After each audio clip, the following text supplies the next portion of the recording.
This episode is brought to you by LifeLock. When you visit the doctor, you probably hand over your insurance, your ID, and contact details. It's just one of the many places that has your personal info. And if any of them accidentally expose it, you could be at risk for identity theft. LifeLock monitors millions of data points a second. If you become a victim, they'll fix it, guaranteed, or your money back. Save up to 40% your first year at lifelock.com/podcast. Terms apply. Wie wäre es, weniger Zeit mit dem Einkauf zu verbringen und dafür mehr Zeit für deine Lieblingspodcasts zu haben? Mit dem Rewe Abholservice geht das. Bestell deinen Einkauf einfach online und hol ihn bequem und fertig gepackt im Markt ab. Natürlich ohne Mindestbestellwert. So bleibt dir mehr Zeit für die nächste Podcast-Folge oder deine Lieblingstracks. Jetzt ausprobieren auf rewe.de/shop oder in der Rewe-App. Dein Rewe Abholservice. Online bestellen, im Markt abholen. 1, 2, 3, 4. Hey, how you doing? This is the Practitioner's Corner, brought to you by Work Defined. Steve O'Brien is our guest today. Steve, would you do us a favor real quickly and just kind of introduce yourself? Yeah, absolutely. Thanks, William. Steve O'Brien. I'm the Senior Vice President of People Solutions at Syneos Health. I have been in the talent acquisition and HR space generally for about the last 20 years. Okay. So, and you just, when did you start this position? Because last time we talked, I think you're doing talent acquisition. You're on the TA side. Yeah, this is hot off the presses. So in December of 23. Yep. Sounds like an important position you got here, Steve. You kind of stepped it up in life. Yeah. Well, it's debatable. I'm certainly excited about it. It has taken me out of my familiar landscape and into looking at the way that HR interacts to deliver service for the business, and that's fun. But it's true that's not talent acquisition. Yeah. Yes. No. All right. So for context, because I've known you for a long time. I've known you were you a recruiter? Condolences to Ryan offline. It's true. Are we being recorded right now? Are we being recorded? You weren't a recruiter when I met you, right? I forget. And so I was a recruiter when we met. So Ryan and I met. We were both very, very young, just as handsome, but very, very young. 2010. I know. Yeah. Wow. It's weird. Time flies. Yeah. Yeah, I got into recruiting out of my undergrad. I did an undergrad in philosophy, which there's really sort of a very polarized motive. You either want to be unemployed or you want to go to grad school. Right? 100%. 100%. Sort of the motivators. I did want to go to grad school for as long as I can remember. I wanted to be a lawyer, and so I picked philosophy. I enjoyed it, but I picked it because it had good LSAT scores. Right, it's sort of a very practical decision. In spite of the practicality of that decision, I did not continue that pattern in decision making because when I met a woman that didn't want to be a grad school girlfriend, I abandoned all heretofore plans. And I said, well, let's see where this relationship might go. Yeah. Luckily, she's now my wife and the mother of my children. So it worked out. My father wasn't thrilled at the moment, but he's talking to me again now. So what along the way? So you started as a recruiter, and right now you're obviously in HR. What's the difference between TA, the mindset? What's the difference between TA and HR, in your opinion? Yeah, so I'll tread lightly on speaking for the HR point of view as I'm sort of a new entrant, but I will offer some early thoughts, Observations. Some early observations. Yes. I'm going to stereotype TA a little bit, and for the listeners, bear with me if you don't mind. There is a very practical and tactical reality to talent acquisition where what have you done for me lately is not a completely ridiculous way to frame your relationship with the business, right? Right. It's not about debating the strategic merits of path A and path B and then leaving it to the business to decide. It is, I have a role or a set of roles, and I need reliable candidate flow with the right quality and caliber available real time at a price that I can afford. Right? It's very down to earth. And so I used to say to colleagues, as we were going through a TA transformation here at Syneos, that talent acquisition is first and foremost a tactical function. And the illustration I would give is, let's imagine that I was a brilliant strategist, and everybody agreed, no debate. Steve is great. I agree. I agree. You play along nicely. We have consensus. So what is that? A quorum? We have a quorum. We have a quorum. Yes, quorum, yeah. But tactically, I couldn't plan my way out of a paper bag. Right. Right. What you're going to do is you're going to get rid of me, and that's the right decision as a TA Right. leader. Now let's put the terms in reverse order. Let's say that I'm a mediocre strategist, that you really don't want me at the annual business planning table, but from a tactical perspective, I can get the job done. You know what you're going to do? You're going to tolerate me. And the only point that I'm making with that illustration is how real world and brass taxi talent acquisition is. Right. Now, when you look at a function within HR that I think has a lot of analogs to that reality is shared services. Shared services is measurable. Shared services is intersecting with reality. And I don't mean to minimize strategic work as not reality, but it's very different when you compare how do we think that we want our performance management program to run, and how are my employees going to update their address so that they can apply for a mortgage? Right. These are very different kinds of service. And so when you look at like TA versus HR, there are elements of HR that are very brass tacks. And then there are elements of HR that are more conceptual, right? The COEs are setting the leading practice. They're in charge of policy decisions and determining the programs, but they're not as much about the operationalization of it. And I think that's where you see some of the perspective divide is, are you on the hook for delivering a concrete good, or are you on the hook for shaping a strategic point of view about a key topic or core discipline within HR? So is it your, first of all, I love the analogy. Is it your position, or do you think that from a value chain perspective, should one be more in line with one or the other of those? Like, are you more valuable if you're in HR? Are you more valuable to the organization if you're tactical? So I've actually never been more persuaded that the analogy of like the body is instructive here, where like if the eyes wanted to be ears or the ears wanted to be a nose, that they'd all be envying the wrong thing. It's really in the interaction of these key things that we find really great capabilities. And look, as a TA guy that, wants to avoid romanticizing something, trust me, I don't willingly run into this imagery, but as I've gotten to understand better the way that the HRBP, the COE shared services, should interact, the more I'm convinced that you really need excellent disciplines within the COEs to set leading practice and to be out there thinking about the program level decisions that we want to operationalize. And then you need a different skill set in taking this roadmap and translating it into repeatable experiences that the business appreciates, that are delivered at a measurable interval so that we have KPIs and predictability. Like, it's a fair question. Is one more important than the other? And I've never been more convinced that it's asking which is more important, sight or hearing. Like, it's the interaction between the two that leads to greatness. So now that you made the switch at Syneos, I'd say transition. Okay, transition. You made the transition. What are you thinking about now? What's keeping you up at night? It's a full transition. It's a full transition. So we have. Is it a full transition, Steve? No. Go ahead. We have. So we have been on a journey of a target operating model transformation for the last year, right? So my movement into the people solutions function is intersected with our HR transformation. So maybe the best way to answer that question is to talk a little bit about that target operating model view.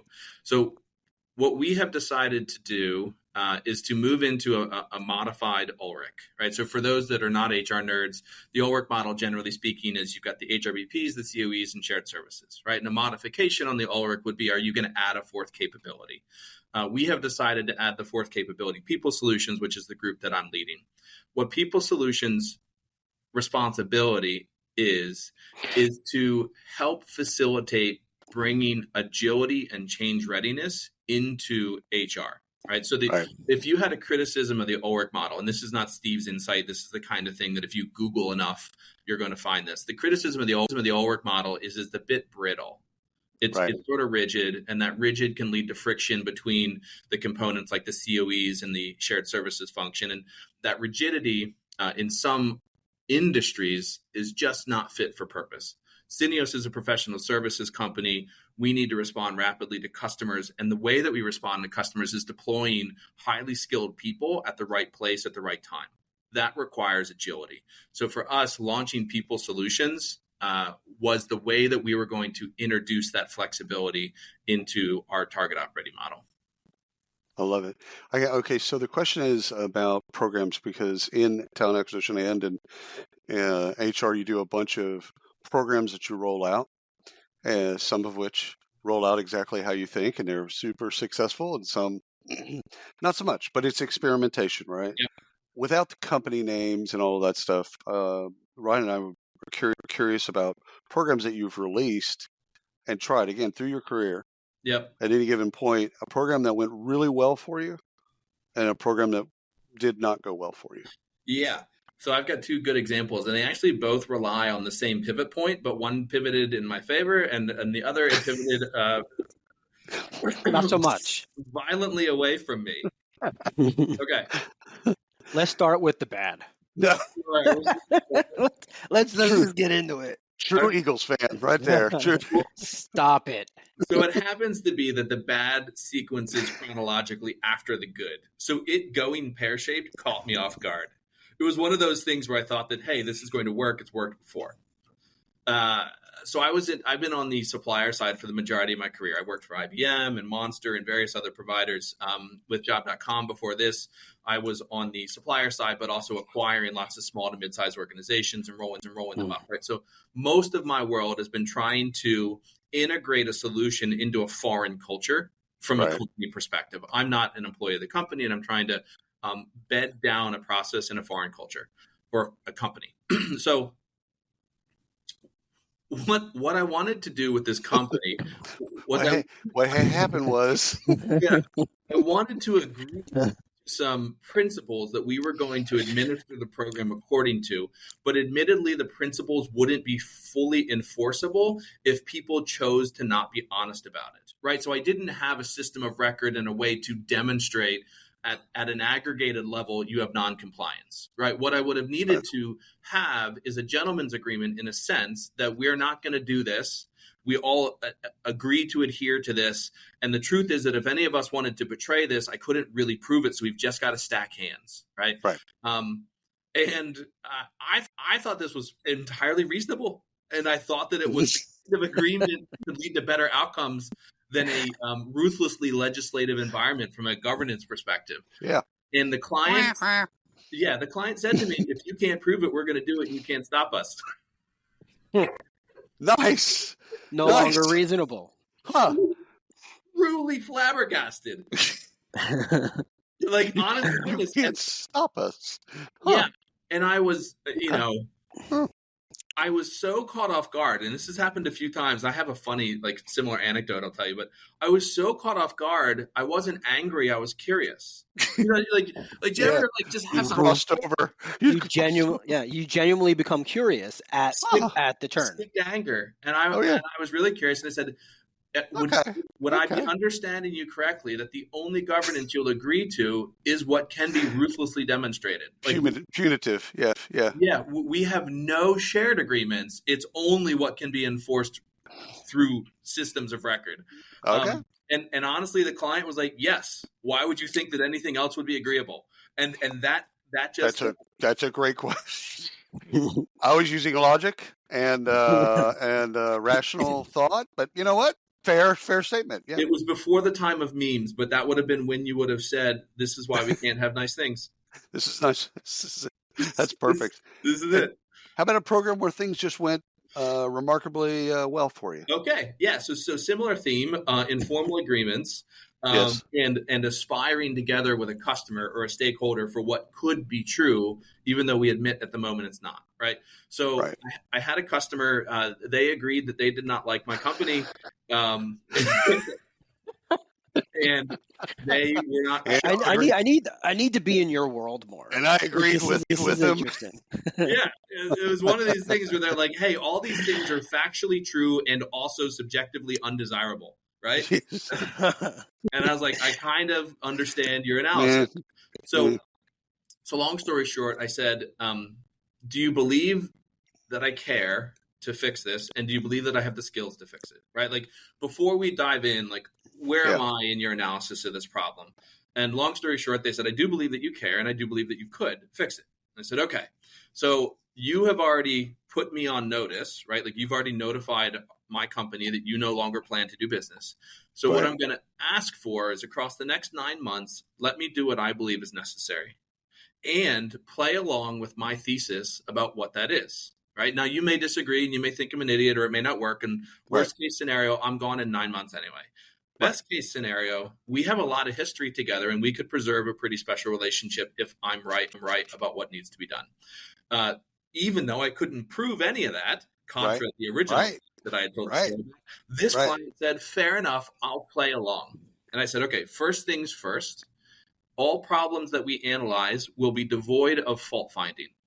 It'll all be on the basis of root cause. I don't care whose fault it is, my fault, your fault. I will never accuse you of anything. Simultaneously, please never accuse me for the next 9 months. And let's root cause analyze everything, where I will steelman your position.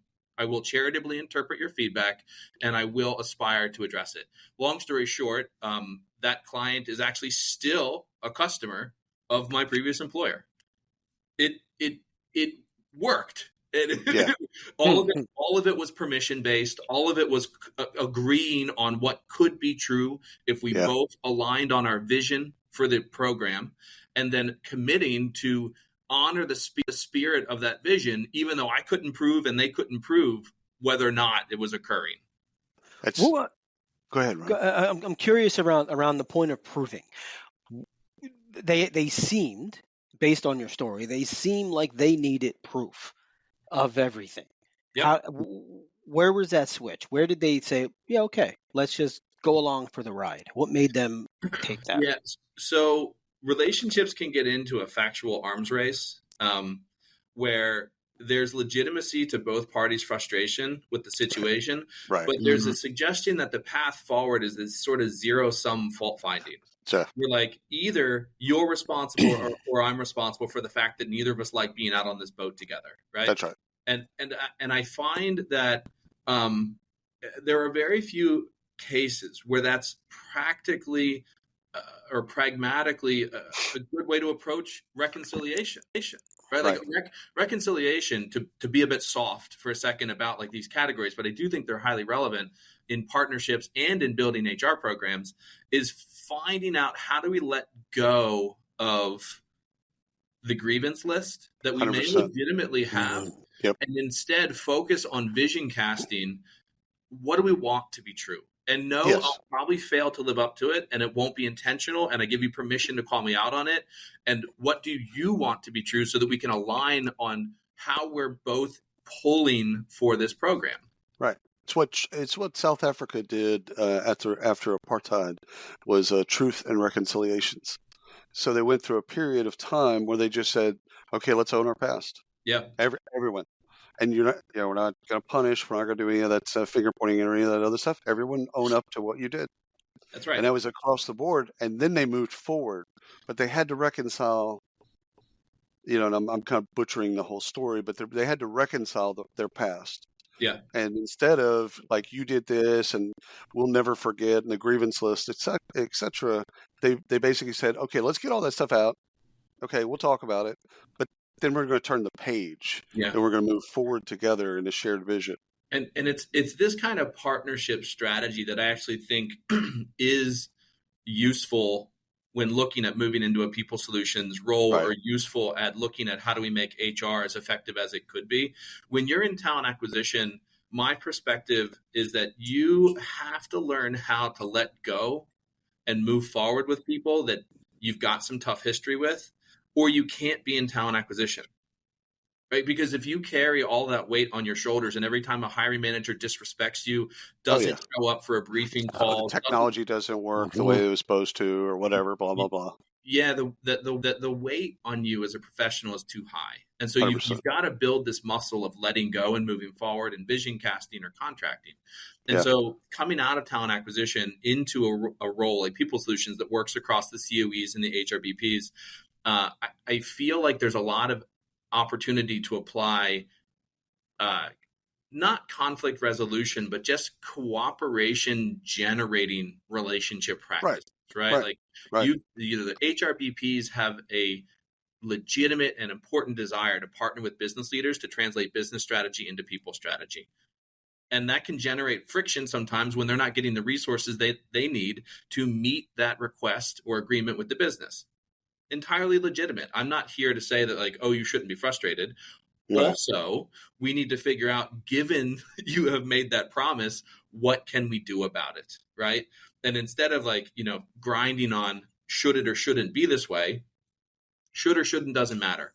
What are we pragmatically going to do to meet your needs and the business leader's needs? A message from McAfee. Wondering why the post office is texting you or why you owe thousands of dollars in toll fees? Because someone's trying to scam you.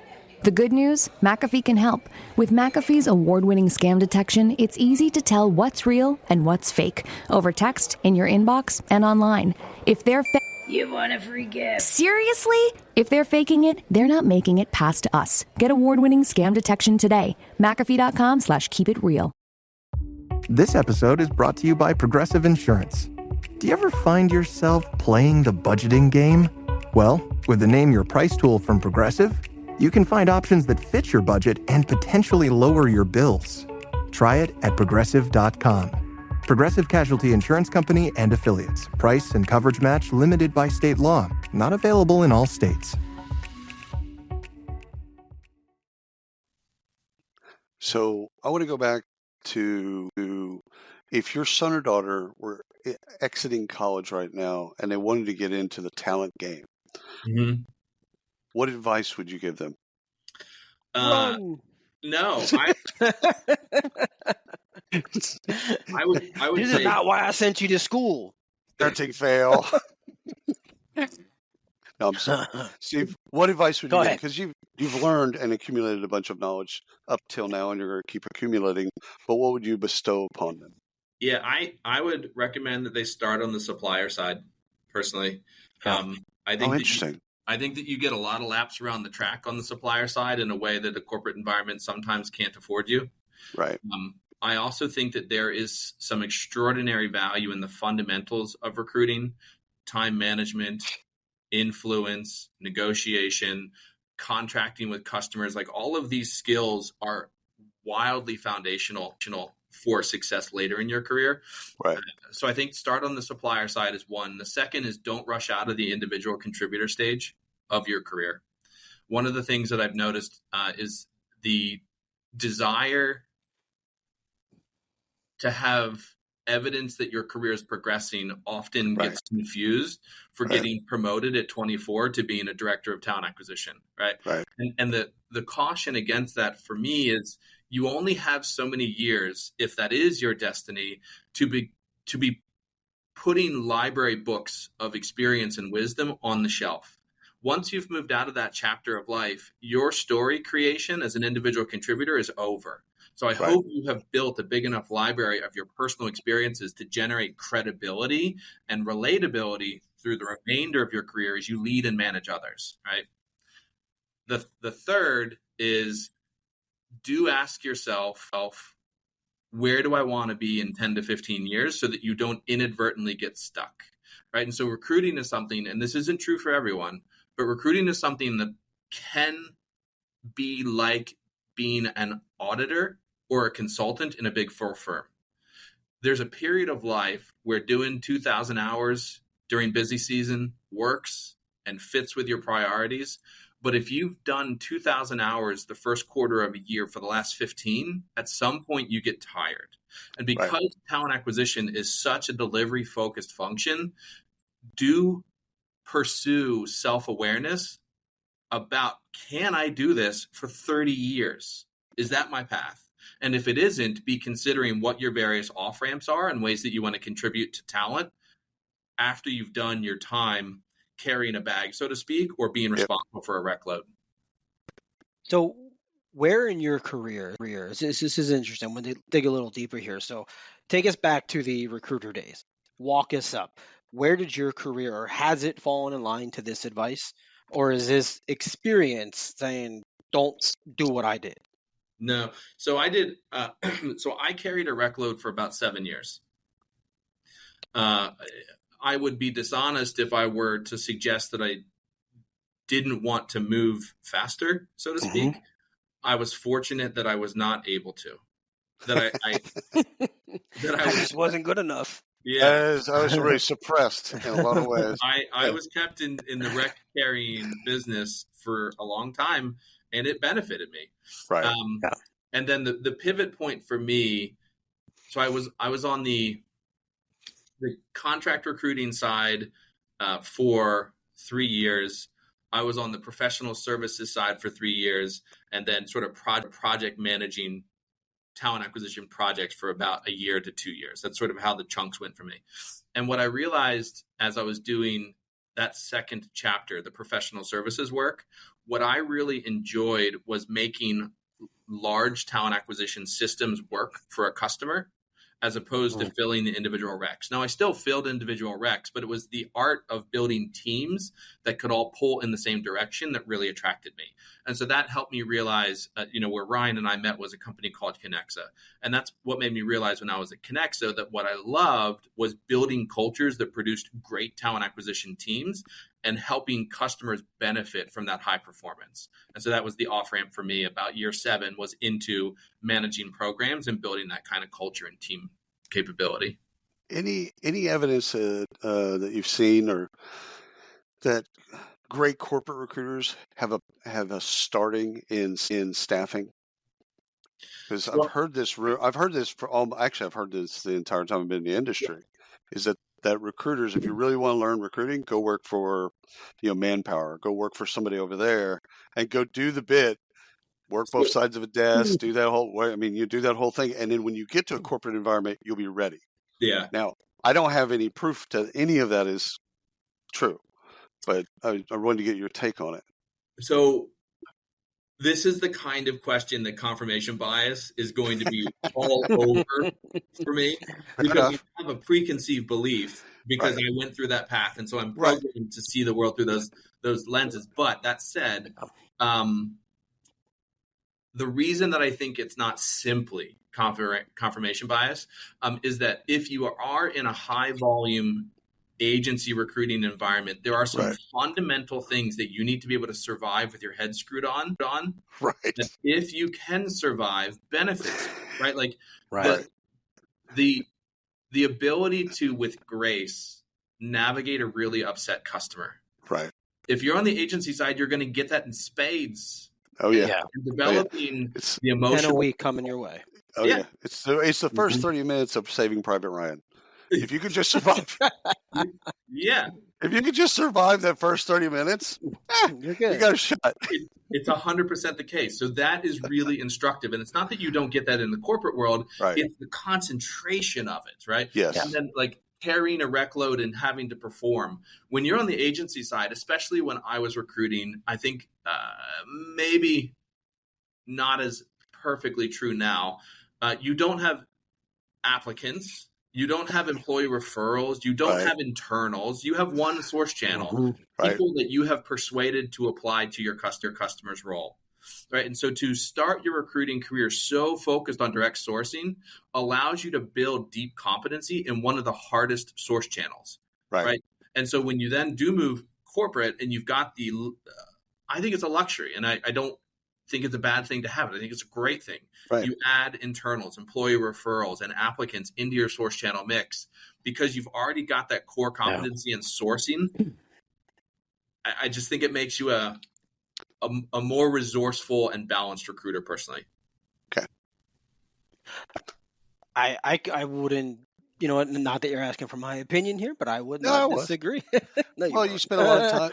You spent a lot of time at Connexa and IBM. You'd see the same. You'd see the same stuff. Yeah, I mean, I agree. I mean, I never went into a corporate role, But had Right. I have gone into a corporate role, I firmly believe It'd been I would easy. be much better suited. I don't know about easy, but much better suited. I'll say Right. probably easy for me, yes, because I'm a savant.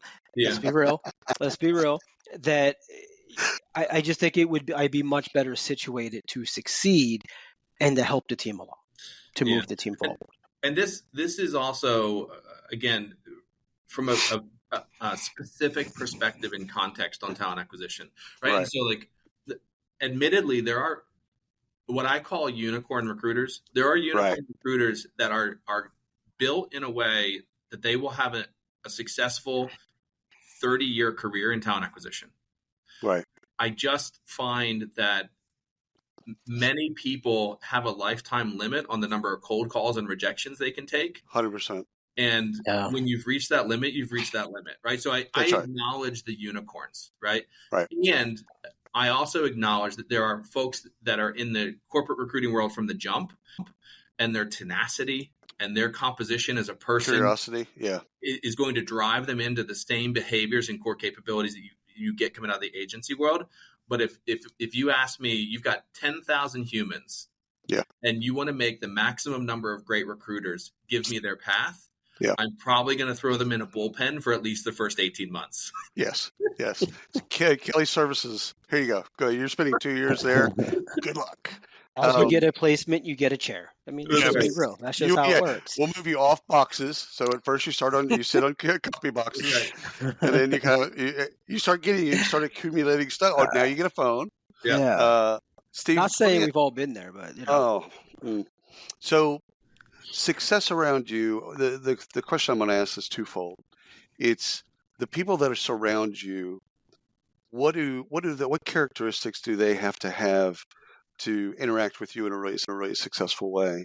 And the other part is you with the people that you interact with. So one's the people that are more your contemporaries and people that are subordinates, and the other is the people that you are, you're talking to the board, C-suite, other folks. What do you find? What is success for you? Yeah. What type of personality traits? What do you need from them on both sides? Yeah. It's an interesting question, and it's actually one that I think a fair bit about. And the reason I think about it is you're right to suggest that as a leader, selecting for certain well-suited behaviors is important. Yes. The balance in that is I still feel a sense of responsibility to not ask those that work with me to accommodate my foibles. Wow. So yes, that's interesting. It's true that there's a type of person which I'll describe that I tend to be more like simpatico with. Yes. But I also aspire to not put that burden on everyone else that like, oh, I need to fit into his idiosyncrasies. Right. So that's the sort of like my preamble. So what is the idiosyncrasy? The idiosyncrasy is, and I refer to it as coming to outer space. I often invite people to come and dream about things that can seem very unpragmatic or difficult to anchor back on how it's relevant to what's in front of us now. Yes. And for somebody, without me finding out their learning style and communicating effectively what I think we are doing, they look at that and say, what the ever heck right. talking about this topic for, right? So people that are comfortable switching back between like concrete and tangible and speculative and visionary tend to be more comfortable working closely with me because they're predisposed to say, oh, we're in the visionary squishy land right now. We just need to lean into imagining what we want to be true, not worrying about the fact that it's not true, right? Mine are, I thrive around people that are contrarians. Yeah. So they see the world differently, or at least they see something differently than I do, which I love. People that can deal with a lot of ambiguity, and also people that don't ask for permission, that beg for forgiveness. I'd rather someone just take off and go, yeah, hey, we're going to paint this whole house black. It's like, and then all of a sudden, they tell me, hey, we painted that house black. It's like, okay, well, I'll figure that out. but I like that rather than someone coming, because I remember early in my career, people would ask for like ask for permission. Like, hey, Will, I'm thinking about doing this thing. I'm like, why are we talking? Yeah. Just go do it. I, we don't need to talk.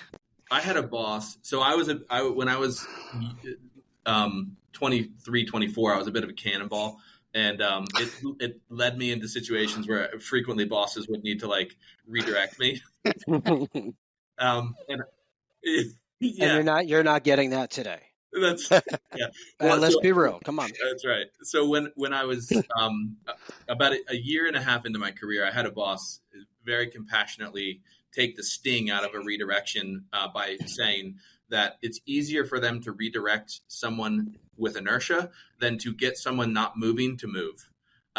Right. And I appreciated the generosity of taking the sting out of it for me that way. Yeah. And as you're describing, preferring people that are sort of a bias for action, it's true. I think if people are made of the sorts of material that just want to get on with it, as a leader, it's a little bit easier to start directing, shaping, and putting up boundary lines than if somebody just is, I will move when you tell me explicitly what to do. I don't have time for that. I don't have time for that. The other part of the question is where you thrive with people that are above you, leaders that are above you. What environment do you need to thrive? Yeah. I can be a relatively formulaic thinker when it comes to like making an argument or a recommendation. Right. And so in conversations where being formulaic is a virtue, I thrive, right? And so if we want to apply a consistent method to analyzing an enormous set of data, that's going to be where I'm well suited and will manage up effectively. If you need me to go sell something that doesn't exist to an executive that I don't have a personal relationship with, and it's all sort of on pizzazz and vision, it's not that I can't do it. It's just not my superpower, right? Because I'm going to want to lean back on the evidence and the foundation for my argument and what I know that the listener needs to hear to be moved. Right. But if I don't have either of those things, I'm just sort of without resource.